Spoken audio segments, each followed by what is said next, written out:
और इसकी रक्षा करने का भी विधान है, और ये सरकारों को भी विशेष है कि गाय की रक्षा के लिए विशेष कदम उठाए जाएं। जो बूचड़खाने जो चल रहे हैं इनको तुरंत प्रभाव से बंद कर देना चाहिए, क्योंकि सबसे बड़ा मानव के जो बीमारियों का कारण और मानस तत्वों को बिगाड़ने का कारण जो मानसिक रूप से विकृतियाँ हमारे अंदर आई है ना, ये जो राक्षसी प्रवृत्ति हमारे अंदर आई है, भाई ने भाई देखकर आज ने वो गुस्सा, वो जो जेलसी है, वो कहीं ना कहीं इसी का कारण है। वो एक बहुत बड़ा विषय हो जाएगा। बहुत सारे प्रोफेसर हैं जो साइंटिस्ट हैं, उन्होंने ये बात सिद्ध की है। मांसाहार से आनियाँ बहुत सारी आनियाँ होती हैं, ठीक है। इसलिए एक तो हमें सात्विक तो रहना ही है।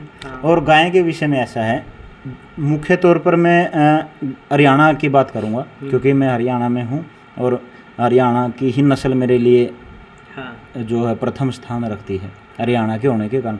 अब इसमें आपको बता देता हूँ, बहुत सारे लोगों को आज भी भ्रांतियाँ हैं कि गायें रखना चाहते हैं बहुत सारे लोग। पहली बात तो ये है कि गायें लेके कौन सी आनी है, यही आपका भी मेरे ख्याल से यही प्रश्न था। आप जिस क्षेत्र के हैं उसी क्षेत्र की जो नस्ल है वही आपके घर होनी चाहिए, उसके अलावा नहीं होनी चाहिए। ये विशेष व्यवस्था है। वो क्यों है? अब जैसे मैं हूँ हरियाणा के, मैं हिसार ज़िले में है अपना गांव, कोत कलाम में हूँ। हमारे यहाँ पर हरियाणा नस्ल की शुरू से ही हरियाणा जो है गाय रही है। अब एक गाय है साहिवाल जो पंजाब के क्षेत्र की है, राठी है। अब दूसरी एक थारपारकर है, कांकरेज है, ये राजस्थान की है। गिर नस्ल है, गुजरात के गिर की क्षेत्र की है। और उधर राठी है और काफ़ी सारी हैं, और गंगा के स्थान यूपी के स्थान की है। ये अलग अलग नस्लें अलग अलग क्षेत्र में हैं। अगर मैं ये देखो, अगर मैं नज़दीकी राज्य की तो हो सकता है संभव हो रखना।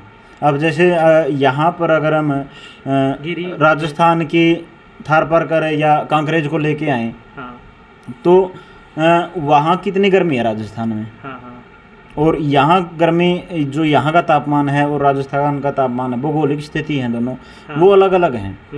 और उन्हीं के चलते हुए गायों की नस्लों का जो संवर्धन हुआ है ना, जो विकास हुआ, उनकी जो इम्यूनिटी सिस्टम है, उनका जो रहने का सामर्थ्य शरीर का है, वो उसी के अनुसार है। बहुत सारे आपने पीछे देखा होगा, गिर गाय का काफ़ी बड़ा प्रचलन चला था कि भाई गिर ले आया, कोई किसी ने भी देखो गिर ले आया। गिर गाय काफ़ी महंगी भी है, और महंगी इसके कारण है कि गिर गाय दूध क्षमता में बहुत ज़्यादा है, उसकी दूध की क्षमता बहुत ज़्यादा है। अब गिर गाय जिस क्षेत्र में पलवित हुई है, अगर उसको वैसा यहाँ माहौल नहीं मिलेगा, और वो मिल भी नहीं सकता, व्यवस्था कैसी होगी जब आपके पास मौसम ही नहीं है, भौगोलिक स्थिति उसको अलाउ नहीं करती। तो ये बताओ गाय का संवर्धन होगा कि वो घटोतरी होगी? सीधी बात समझ में आने वाली है। यही बात हमें गाय के विषय में समझनी है। और जो देसी तीन कैटेगरी मोटे तौर पर समझो, एक तो देसी, दूसरा दोगली, शंकर नस्ल भी कौन, और तीसरा विदेशी। विदेशी सीधे तौर पर पहचान माजेगी, उसका ना तो पांदी ठुई, कंधा नहीं में पाओगा, उसकी शक्ल बूंदी पाओगी, उसका शरीर बेकार पाओगा, मतलब बेकार इन द सेंस कि वो बेडोल पाओगा, जैसे लक्ष्य, हाँ लक्ष्याले कहते हैं ना, ये सब विदेशी हैं। विदेशी में ये होलिस्टियन, फिजियन, ये बहुत सारी हैं अलग अलग उनका ना की वो देशी होंगे। तो इन दूर से पहचान में आ जाए हैं। और दोगली वो है जो देसी वर्गी भी दिखेगी और उस वर्गी भी पहचान में आ जाए, दूर तक देखनी है ना, मिश्रण ना तो उसका ठुई पाओगी जे अगला पासे ढली हुई पाओगी, पीछे तो वो मतलब ऊंची की नीची, मतलब ना उसकी आवाज़ में मिला जुला रूप हो गया। अब गाय देसी थी, वो नंदी विदेशी के साथ क्रॉस हो गई, हो गया बिगाड़। आगे उससे जो आने वाली नस्लें होंगी वो शंकर नस्ल में आ गई। एक है अपनी देसी नस्ल। देसी नस्ल स्वभाव में हरियाणा नस्ल, देखो विशेषता क्या है हरियाणा नस्ल की, अगर 18 किलो दूध की गाय है ना, ये न मानो 18 किलो दूध लेकर चल पाना कितनी बड़ी बात हो जाएगी, क्योंकि उसकी लेवटी आर्डर का साइज काफ़ी बड़ा हो जाता है ना, और उसका शरीर भी उसी प्रकार तक पाओगे जितनी उसकी क्षमता पाओगी। इसलिए आप रिलेट करके देखो, जितना भारी ज़्यादा दूध देने वाली भैंस पाओगी नहीं, वह कितने मतलब धीरे चलेगी, उसकी संभाल भी इतनी होगी। लेकिन हरियाणा गाय की एक विशेष खासियत यह है हरियाणा नस्ल की, हाँ, दूध कितना देंदी हो, वह चाहे 10 किलो देंदी हो और चाहे 20 किलो देंदी हो, उसमें ऊर्जा उतनी पाओगी। अच्छा, उछलन कूदन की, भाजन दौड़न की, वो काबू में नहीं आने किसी का। हाँ, यह सबसे विशेष बात है, इसको बोलते हैं प्रज्ञा ऊर्जा और क्रिया ऊर्जा। ये दो ऊर्जाएं हैं जो गाय में मिलती हैं। और एक इनमें से एक ऊर्जा, वैसे ऊर्जा आप इसको समझो, एक घोड़े की ऊर्जा समझते हो कि मतलब एचपी के, आज की मोटरों को भी हम बोलते हैं कि भाई इतने एचपी की हॉर्स पावर है। घोड़े की ऊर्जा उसमें होती है क्रिया ऊर्जा घोड़े में, हाँ, और क्रिया ऊर्जा गाय में भी होती है। क्रिया ऊर्जा के साथ साथ प्रज्ञा ऊर्जा भी है, क्योंकि उसको संवेदनशील बुद्धिमत्ता उसमें अधिक है। देसी गाय का विशेष महत्व एक तो ये, और दूसरा अगर हम देखें आर्थिक तौर पर, गाय एक ऐसा पशु है, पशु बोलेंगे गाय को। क्यों है तो पशु, हाँ, गाय बहुत पशु है। से इसमें विरोध कर रहे हैं, बहुत से ऐसे हैं जिनको पता नहीं होता, तो गाय को पशु बोलने पर विरोध कर रहे हैं। देखो, कोई भी वस्तु है उसका यथा योग्य उपकार लेना ही धर्म है, और इसको ठीक ठीक समझ लेना बुद्धिमानी से, बिना किसी राग द्वेष के, बिना किसी हठ धर्म के, बिना किसी वो क्या बोलते हैं पहला पूर्वाग्रह के, दुराग्रह के समझ लेना ठीक ठीक, उसके बाद मानो। अब हमारी कैटेगरी क्या है, हम किस जाति के, हम मनुष्य जाति के लोग हैं। अब जो पशुओं की श्रेणी है वो गाय है, वो गाय है, भैंस है, घोड़ा है, कुत्ता है, बिल्ली, ये अलग अलग श्रेणियाँ हैं सबकी। जैसे हम मनुष्य श्रेणी में हैं गाय आदि, वैसे पशु श्रेणी में है। गाय पशु श्रेणी है, इसीलिए वो पशु तो है ही। हाँ, बहुत सारे कहते हैं कि गाय माता है, मैं भी माता मानता हूँ। गौ माता की जय हम यज्ञ पर भी करते हैं और वैसे भी करते हैं, गौ माता की जय। माँ क्यों कहा गया है? किसी भी चीज़ को देखो उसके गुण कर्म क्या हैं। अब गाय, अब आयुर्वेद कहता है अगर बच्चे की माता दूध पिलाने में असमर्थ है, या बच्चे के जन्म के बाद माता का दूध उपलब्ध नहीं है, तो उसको गाय का दूध पिलाया जा सकता है, और पिलाते ही हैं, गाय का ही पिला सकते हैं। तो इसीलिए वो जितने उसके उपकार हैं, उपकार माने दूध से, गोबर गोमूत्र से, खेती के माध्यम से, और दूसरा जहाँ पर गाय होती है ना, उसकी विशेष जो उसकी ऊर्जा होती है, उसके कारण से, उन गुणों के कारण से माता कहा गया है। वो गुणों के कारण से माँ है, लेकिन है तो वो एक पशु। अब ये बताओ, ये इसमें काफ़ी कर आपने जो कहा कि इसमें विरोधाभास है को स्थिति, वो एक भावनात्मक है, तथ्यात्मक नहीं।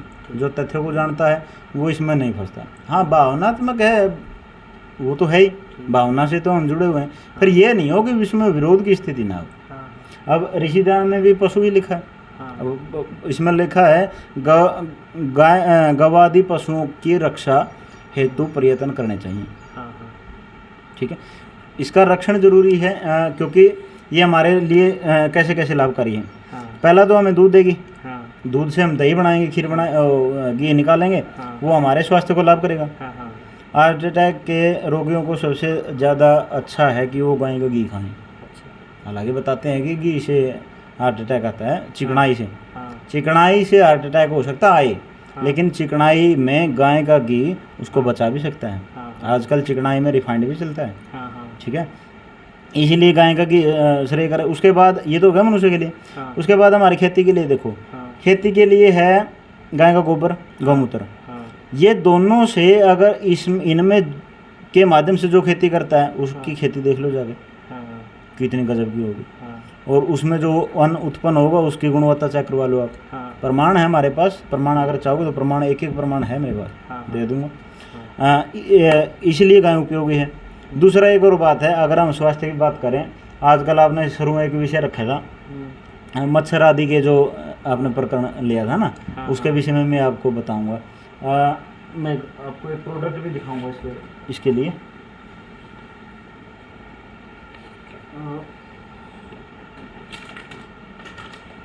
ये देखो, ये देखो, ये क्या है आप बताओ। ये गाय का गोबर शायद। हाँ, ये गाय के गोबर से मिलकर के हाँ बनी हुई धूप बत्ती है। हाँ। ये अलग अलग प्रकार की धूप बत्तियाँ हैं, ये देखो। अच्छा अच्छा। और दूसरा, हाँ। गाय के गोबर से हम वैसे तो कई सारी औषधियाँ बनाते हैं। हाँ। उत्पाद की अगर बात करें जो सामान्य लोग कर सकते हैं, हाँ हाँ। उनको चाहिए कि गाय अगर है हम्म उसका गोबर सुखा लो, हम्म। गो से थेपड़ी पाथ लो, हाँ। उसकी जलाया कर न, और आपने उस पर थोड़ी हवन सामग्री, थोड़ा नीम के पत्ते, थोड़ी जमैन, थोड़ा कपूर, ये लोबान, जो इनमें तो मिल सके हाँ सामग्री, और नीम के पत्ते तो अपने तो रहें, हाँ हाँ। और कि मैं नहीं मिलता तो हाँ। उन्हें आग पर टेक दो और धुआं कर लो। आप बहुत सारी बीमारियां तो वायरल इन्फेक्शन तो बच जाओगे। दोबारा जो आपने बात करी थी ना, 2009 में आई थी वो बीमारी, 2000 में। 2000 में, 2000 कितनी पुरानी बात है, आज तक साल हो गए, 23 साल। पूरे 23 साल हो गए हाँ। इस बीमारी ने। आज भी सुरक्षा की दृष्टिकोण से हम कितने लापरवाह हैं। हाँ आज हमारे घर के अंदर एशियाँ हैं, हाँ आगे शीशे का कवाड़ वो है, दरवाजा है, हाँ, हाँ। अंदर ना ताज़ी हवा जा रही ना सूर्य की रोशनी जा रही, तो अंदर का एटमॉस्फेयर कितना दूषित है वो आपको कैसे पता चलेगा? पता ही नहीं चलेगा, और उसके अंदर ही रह जाएंगे, उसके अंदर ही वहीं घुटे जाएंगे। वहीं घुटे जाओगे। और दूसरी बात, बाहर जाओगे मौसम के कारण परिवर्तन भी होगा शरीर में, हाँ। खांसी जुकाम भी होगा, सामान्य बात है, कोई बड़ी बात भी को नहीं, खांसी जुकाम होना। हाँ।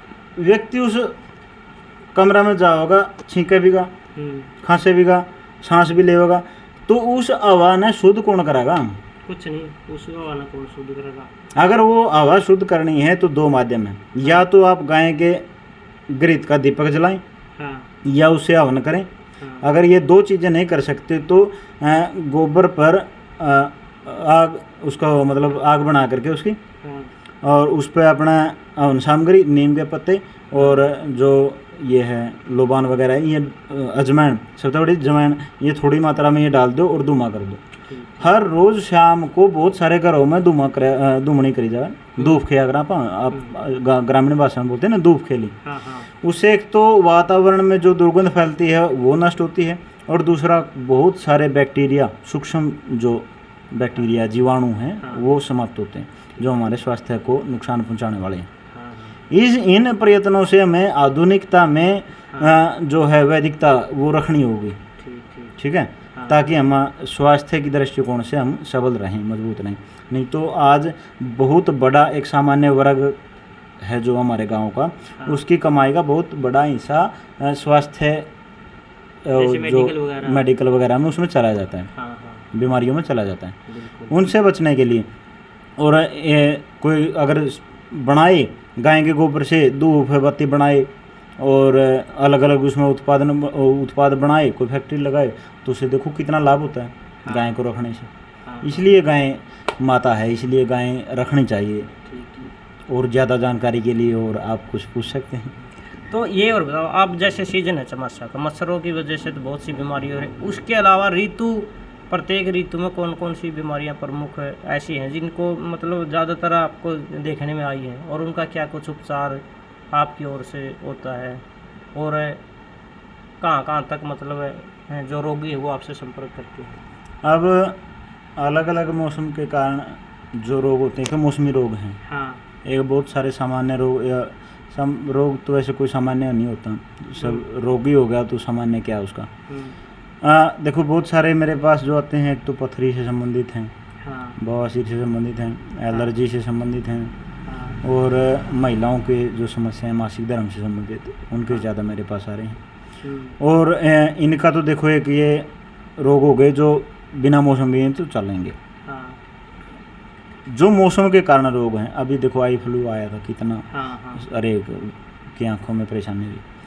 और अब अभी तो वर्षा ऋतु समाप्त हो गई, अभी आओगा भादुआ, भाद्रपद, भादुआ शुरू होगा, और भादुआ की गर्मी आपने सबने दे रहा है। और भादुआ में मच्छरों का प्रकोप भी बढ़िया करे है शुरुआती दिनों में, उसके बाद तो हो सके कम हो जाए, नहीं 15-20 दिन। आज का दिन की वर्तमान की बात करें तो मच्छर ज़्यादा हैं। उनसे बचने के लिए हमें चाहिए कि एक तो जो धूप है, धुआं है, उसके माध्यम से हम अपने आप को और अपने आसपास को सुरक्षित रखें। दूसरा, अपने आसपास पानी इकट्ठा न होने दें। हाँ सबसे बड़ी बात अपनी नालियाँ नाले जो निकासी की व्यवस्था जो है उसको दुरुस्त रखें, उसको स्वस्थ रखें। उस जितना आपके पास अगर आसपास आपके सूखा रहेगा ना, और उतना ही आप सुरक्षित रहोगे। और दूसरा, इसमें आगे आने वाले मौसम में उसमें आप जैसे बादवाई गर्मी की शुरू है, आपने सबने भी रहा है। हाँ, गाँव का आपने ठंडा भी लगता रहेगा और पसीना भी आया रहेगा और चिपड़ा बनाया रहेगा। उस मौसम में आवा का सबसे ज़्यादा तो बुखार होया करें। बुखार होंगे तो उसके लिए आप सामान्य तौर पर एक तो ध्यान रखेंगे अपने खाने पीने का। बादुआ में नू बताया करा आयुर्वेद वाले, गर्म चीज़ों का सेवन बिल्कुल बंद कर देना चाहिए। ठीक। और ठंडी चीज़ों की जिसकी तासीर ठंडी है वो चीज़ें ज़्यादा खानी चाहिए। अब जिसे सबसे ज़्यादा भोजन में ठंडी तासीर की क्या है, गाय के दूध से बनी हुई खीर, जो शुद्ध खांड पड़ी हो, जिसमें चीनी नहीं, चीनी का जिक्र आयुर्वेद में कहीं नहीं। मैं देशन खांड जी बोला आप, देशन खांड गाय के दूध से बनी हुई खीर खावे। जिसके पास गाय आदि की व्यवस्था नहीं, जैसी भी व्यवस्था उसके अनुसार करें। और गिलोय है, आंवला है, एलोवेरा, इनका सेवन करें। और ये चीज़ें ऐसी हैं व्यक्ति अपने घर पर लगा सकता है। मैं कभी भी इस बात में विश्वास नहीं करता। देखो, स्वदेशी अगर है तो हमारे गाँव में राजू दीक्षित भाई ने कहा था कि गाँव का बना हुआ गाँव में ही खप जाए, उससे जो धन उपार्जन है वो गाँव में ही लग जाए, तो वो स्वदेशी होगा।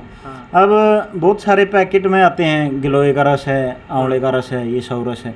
उससे अच्छा है कि आप रस जो ताज़ा है ना, गिलोय लगाओ, अपने खेत में आंवला लगाओ और तुलसी लगाओ। ये चीज़ें प्रत्येक के घर में होनी चाहिए। इसमें से दो तो मुख्य, गिलोय और तुलसी, क्योंकि इन दो के लिए कोई आपको विशेष व्यवस्था करने की आवश्यकता नहीं है। ये गमले में हो जाती हैं।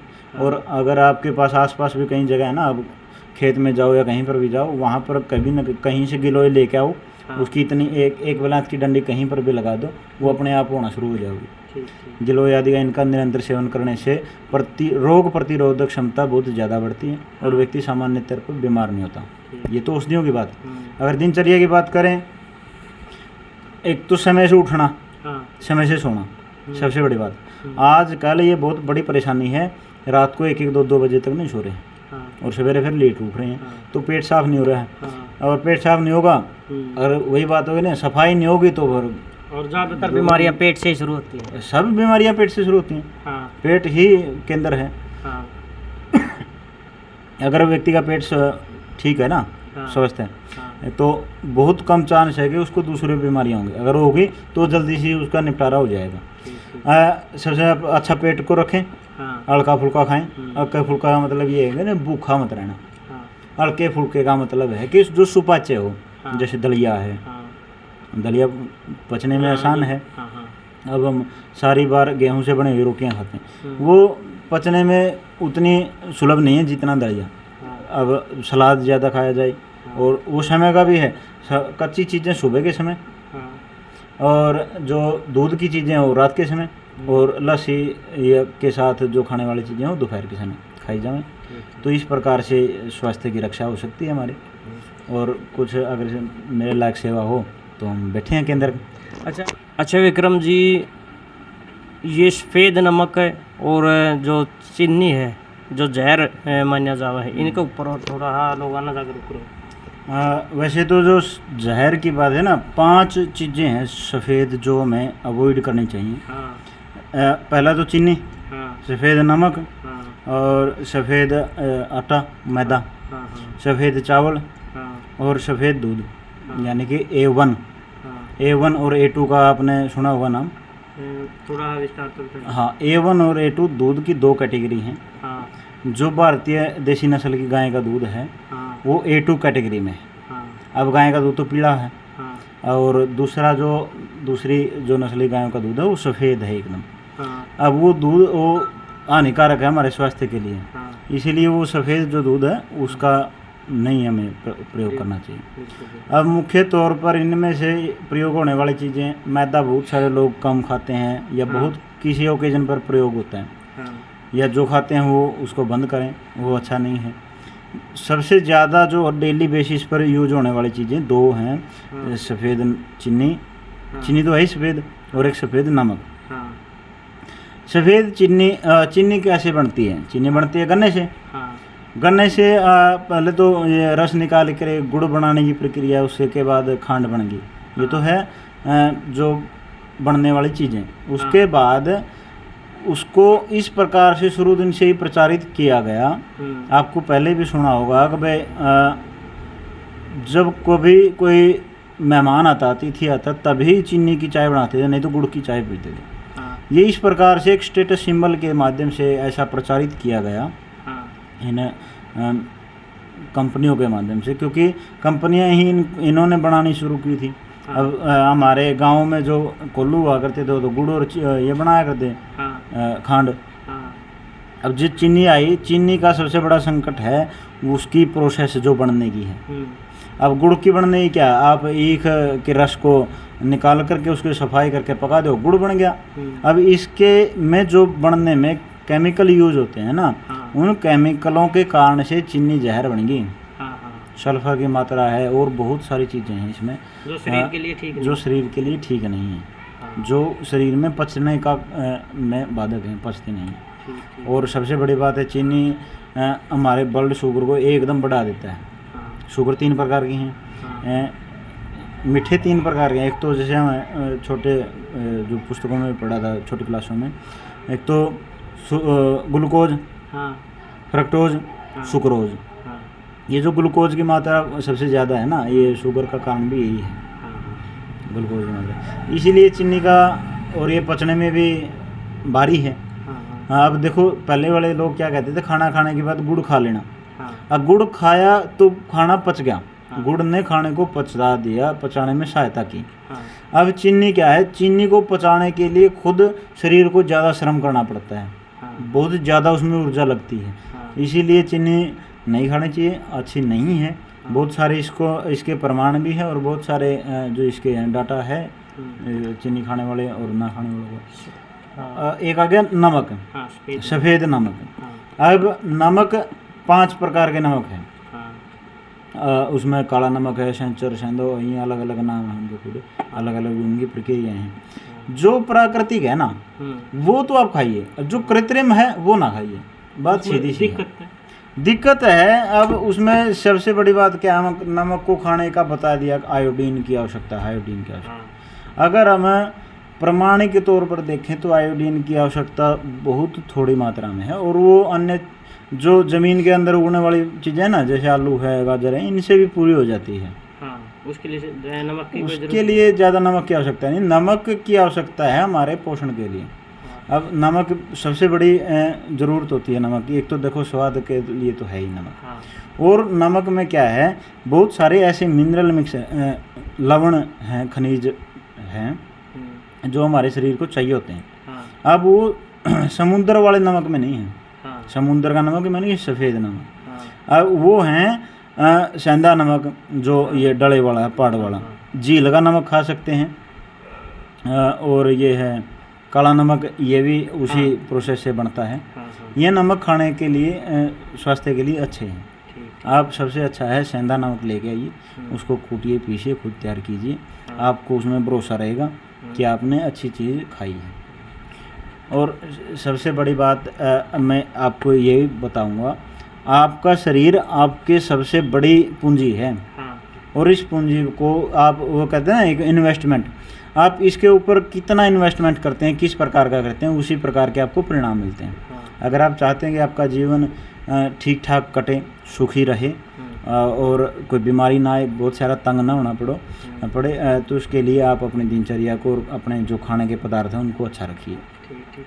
अच्छा विक्रम जी, एक और ये दवाइयाँ जब आप तैयार करते हो तो बनी बनाई लेकर के आते हो, या आप खुद अपने मतलब अपने हिसाब से अपने तरीके से तैयार करते हो? देखिए इसमें बहुत सारी ऐसी होती हैं औषधियाँ बनाने में। जो कुछ तो सूखे रूप में चाहिए होती हैं, जैसे ये आपके समक्ष ये रखा है, हम वीडियो को पहले बात कर रहे थे ना, ये बेहड़ा है और हर्ड है, त्रिफला की जो बात करी थी, आंवला है। अब जैसे आंवला ये सर्दी के मौसम में आता है। अब आंवला तो अपने खेता में मिल जाए, पेड़ हैं काफ़ी सारे लग रहे हैं, तो ले आए, सुखा लिया, रख लिया, प्रोसेस कर लिया। अब हरड़ के ना अपने पास पेड़ है ना बहेड़े की, तो ये मिलता है पंसारी के यहाँ से। अच्छा अच्छा। और जो चीज़ जैसे मकोई है, इंद्रायण है, और गोखरू है, पुनर्नवा है, ये चीज़ें तो अपने आसपास मिल जाती हैं, तो वहाँ से ले आते हैं। अच्छा ठीक है, तो अरक आदि बनाने के लिए या जो उनका पाउडर बनाना है वो वहाँ से मिल जाते हैं। ठीक ठीक। जितना प्रयास यही है कि जितना अपने आसपास से मिल जाते हैं ना वो चीज़ें लें। हाँ हाँ। और अगर बंसारी से भी लेके आनी होती हैं तो साबुत लेके आते हैं, हाँ, उनकी छटाई और उसमें से साफ करके धो करके उनका कुटाई पिसाई तो फिर अपन खुद करते हैं। ठीक। अच्छा विक्रम जी, कोई यदि युवा इस फील्ड में इंटरेस्टेड है, रुचि रखता है, तो मतलब आपसे संपर्क करना चाहे तो अपना फ़ोन नंबर और इसके लिए जहाँ से इस चीज़ का अध्ययन किया जाता है उसके बारे में वो प्रोसेस बता दो आप।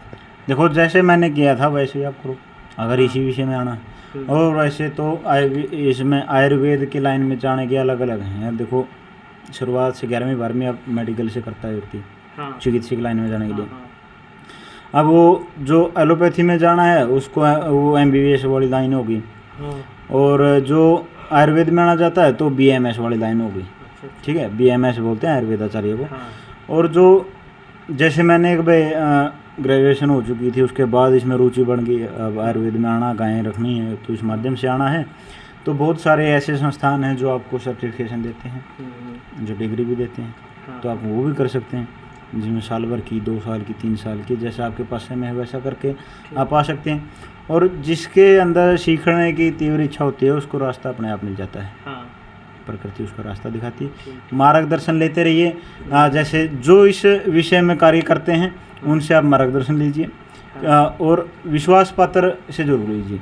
ऐसा ना हो कोई आपको भ्रमित कर दे, कोई आपके पैसे ठग लीजिए 10-15 हज़ार में, कोई आपको ये ना हो कि भाई आपके पैसे भी लग जाएं और हाथ कुछ ना हो। इसलिए कुछ करने से पहले, निर्णय लेने से पहले अपना ठीक ठाक छानबीन करनी जरूरी है। अपना नंबर और बता दो। नंबर से पहले मैं एक विशेष बात कहूँगा जी, समय काफ़ी व्यस्तता में बीतता है, इसलिए अगर किसी को स्वास्थ्य के बारे में या किसी अन्य के चीज़ों के बारे में जानकारी चाहिए हो तो व्हाट्सएप करना इस नंबर पर, जो मैं बताऊँगा। हाँ, अगर कोई इमरजेंसी का मामला है, भाई दवाई चाहिए, व्हाट्सएप नहीं कर सकते, सुविधा नहीं है व्हाट्सएप करने की, तो फ़ोन ज़रूर कर लेना, कोई परेशानी नहीं है। हाँ, फ़ोन करना 10 बजे से 4 बजे के बीच। उसके बाद कुछ समय निजी जीवन का भी होता है, कुछ सामाजिक जीवन का भी होता है, और कुछ दवाई जो करनी पड़ती हैं। कई बार फ़ोन ना उठा पाएँ, उसके लिए ये ना हो कि व्यक्ति भाई महंगा हो गया, ऐसा कुछ नहीं है। अगर फ़ोन ना उठा पाऊँ तो फ़ोन का जवाब आपको बाद में भी मिल जाएगा, ऐसी बात नहीं है। हाँ, नंबर है मेरा 87 31 337 31 337। ये अब मेरा व्हाट्सएप पे भी है और ये मेरा वैसे वॉइस कॉल भी है। अच्छा, अब विक्रम जी लास्ट में एक सवाल है जो मेरे जहन में है कि ऐसा माना जाता है कि पहले ऋषि मुनियों की जो आयु थी वो काफ़ी लंबे टाइम तक हो जाती थी, और ये भी सुनने में आया कि ऋषि मुनि अपने ध्यान की कोई ऐसी विधा थी जिससे मतलब एक श्वास से ही काफ़ी लंबे टाइम तक एक श्वास में ही काम चला लेते थे। तो इसमें आयुर्वेद इस चीज़ की कितनी पुष्टि करता है? देखो, जहाँ तक मैंने इसके विषय में जाना है, अष्टांग योग का जो मार्ग है, हाँ।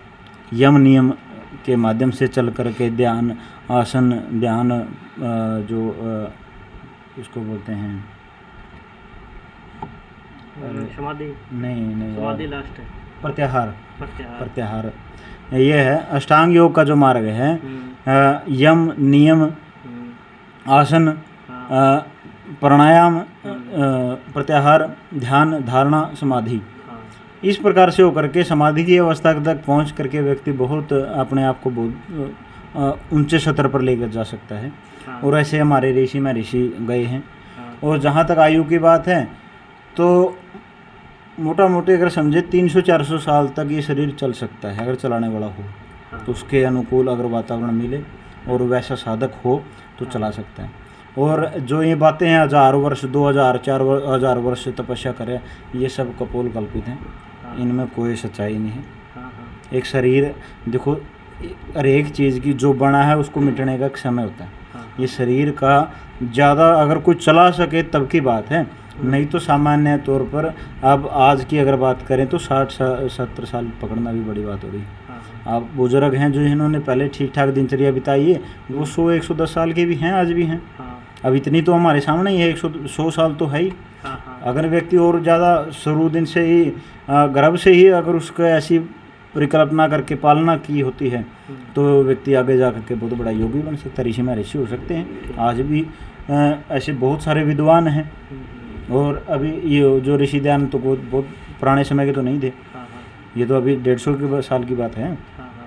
ये तो होते हैं, आज भी हैं और आगे भी होंगे, और पहले तो हुआ करते थे। ये चलता अच्छा रहेगा। विक्रम जी, लास्ट में अपने गांव कोतकला ने, कोत खुर्द या आसपास के क्षेत्र में अपनी तरफ से कोई मैसेज देना चाहते हो स्वास्थ्य को लेकर के? स्वास्थ्य के को लेकर के सबसे बड़ा मैसेज यही है दोस्तों, सबसे ज़्यादा आज के समय ज़्यादा से ज़्यादा पेड़ लगाएं।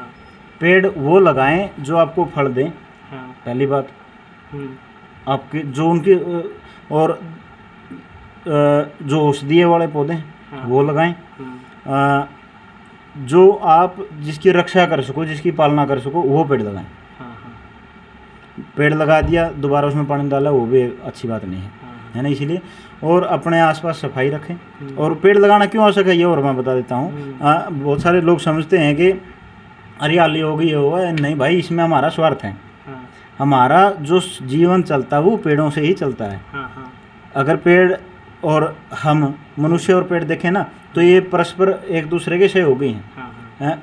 आप जो श्वास छोड़ते हैं वो पेड़ ग्रहण करते हैं, और जो पेड़ श्वास छोड़ते हैं वो आप ग्रहण करते हैं ऑक्सीजन के माध्यम से। इसीलिए पेड़ लगाना आपको अति आवश्यक है। अगर कैंसर जैसे बहुत भयानक रोगों से बचना है तो पेड़ आवश्यक है, क्योंकि ऑक्सीजन की मात्रा जितनी वायुमंडल में होगी उतनी ही हम स्वस्थ होंगे। और दूसरा, अपने आप आसपास सफाई रखिए ताकि आपको मच्छर आदि की परेशानी न हो और आपका स्वास्थ्य न बिगड़े। तो और अपने सबसे बड़ी बात है प्राणायाम आदि किया करें ताकि हमारा जो मस्तिष्क है वो थोड़ा शांत रहे, हमारा शारीरिक बल मजबूत हो, बौद्धिक बल और आध्यात्मिक बल मजबूत हो, ताकि ये वैर विरोध भाव ये द्वेष ये सब कम हो सके। और विद्या बढ़ाते रहिए, ये सबसे बड़ी बात है। तो विक्रम जी, इतना मूल्य कीमती समय आपने हमें दिया, इसके लिए आपका बहुत बहुत धन्यवाद आपका भी। आप बहुत अच्छे श्रेष्ठ सज्जन हैं। ऐसे कार्य बहुत कम लोग कर रहे हैं जो इतने लंबे समय तक एक आराम से सुन सकें बातों को। तो अब वैसे भी आप शिक्षा के क्षेत्र से रहे हैं तो आपका जानना और विषय को गहराई से समझना आपकी बड़ी एक विशेष विधा है। इसके लिए आपको भी शुभकामनाएं। नमस्ते। तो ये थे हमारे साथ आर्य विक्रम संधू जी, और इनके विचार कहीं ना कहीं आपके लिए फ़ायदेमंद है। इनको ज़्यादा से ज़्यादा प्रचार और प्रसार की ज़रूरत है। वीडियो को ज़्यादा से ज़्यादा शेयर कीजिए ताकि जो इनके अमूल्य विचार हैं, जो समाज के लिए एक प्रेरणा स्रोत हैं और समाज की भलाई के लिए और लोगों को रोगों से दूर रखने के लिए फ़ायदेमंद है, क्योंकि कहा भी गया है कि पहला सुख निरोगी काया। तो मिलते हैं नेक्स्ट वीडियो में। एक सभ्य कमेंट के माध्यम से अपने विचार ज़रूर रखिए। मिलते हैं नेक्स्ट वीडियो में, तब तक के लिए जय हिंद, जय भारत, वंदे मातरम।